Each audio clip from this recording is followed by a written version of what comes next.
नमस्कार, मैं हूं अक्षिता मौर्य। आइए रुक करते हैं फटाफट खबरों की ओर। जम्मू कश्मीर की पूर्व मुख्यमंत्री महबूबा मुफ्ती की बेटी इल्तिजा ने कहा कि हिंदुत्व एक बीमारी है जिसने लाखों भारतीयों को बीमार किया है। यह भगवान के नाम को भी कलंकित कर रही है। जय श्री राम का नारा अब राम राज्य के बारे में नहीं है, इसका इस्तेमाल भीड़ द्वारा हत्या के दौरान किया जाता है। कोच्चि के थिएटर में पुष्पा 2 के सिर्फ इंटरवल के बाद का हिस्सा दिखाने से दर्शकों में गहरा असंतोष देखने को मिला। इसके बाद कुछ ने रिफंड की मांग की, जबकि अन्य ने पहले भाग को फिर से देखने की इच्छा व्यक्त की। रोहित की कप्तानी में टीम इंडिया की ये टेस्ट में लगातार चौथी हार है। इस सीरीज के पहले टेस्ट में बुमराह ने कप्तानी की थी। रोहित ने न्यूजीलैंड के खिलाफ पिछली सीरीज में कप्तानी की थी। कीवियों ने भारत को उसके घर में 3-0 से हराया था। इसी के साथ रोहित पहली बार लगातार 4 टेस्ट हारे हैं। प्रदेश में आज से मौसम बदलने जा रहा है। सोमवार की सुबह कई जिलों में धूप निकलने की बजाय बादल दिखे। पछुआ हवाओं के असर से राजधानी में रातें सर्द होने लगी हैं। रविवार को धूप की तपिश कम रही और सुबह शाम की हवा में ठंडक घुली रही। सोमवार के मौसम में बदलाव के आसार हैं।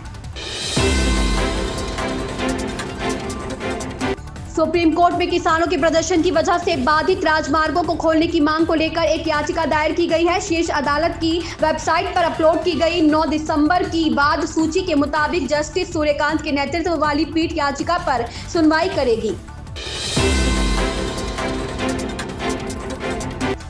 संघ अब भारतीय जनता पार्टी में मोदी के आगे की युग की तैयारी में जुट गया है। प्रधानमंत्री नरेंद्र मोदी अभी भाजपा के सर्वोच्च नेता हैं और जब तक वह प्रधानमंत्री है वही सर्वोच्च रहेंगे, लेकिन उनके लिए पंक्ति संघ तैयार कर रहा है।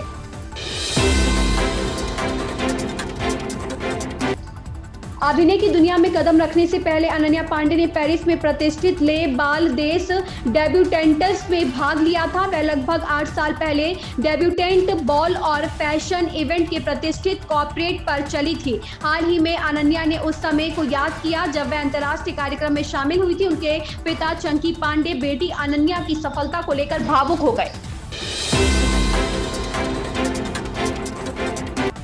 Rising Rajasthan global investment summit में पीएम मोदी शामिल हुए। पीएम ने कहा कि भारत जिस तेजी से विकास की राह पर है उसे देख देश ही नहीं विदेशी निवेशक भी उत्साहित है। पीएम ने कहा कि पिछले 10 वर्ष में भारत 11वीं अर्थव्यवस्था से दुनिया की 5वीं सबसे बड़ी अर्थव्यवस्था बना है, जो इसका परिणाम है। दिल्ली विधानसभा चुनाव में आम आदमी पार्टी के लिए चुनौतियां बढ़ रही है। पार्टी के वरिष्ठ नेता दिलीप पांडे का टिकट कटने और इस सीट पर भाजपा से आए पूर्व विधायक सुरेंद्र पाल सिंह बिट्टू को पार्टी में शामिल कराए जाने से नाराज तिमारपुर से पार्टी के कई प्रभावशाली पदाधिकारियों ने पद से सामूहिक इस्तीफा दे दिया है। कृषि मंत्री ने कहा कि एमएसपी तब दिया जाता है जब कोई फसल एमएसपी से कम दाम पर बेची जाती है। मैं आश्वस्त करना चाहता हूं कि किसानों का कल्याण हमारी प्रतिबद्धता है। इन खबरों में बस इतना ही। बने रहिए हमारे साथ।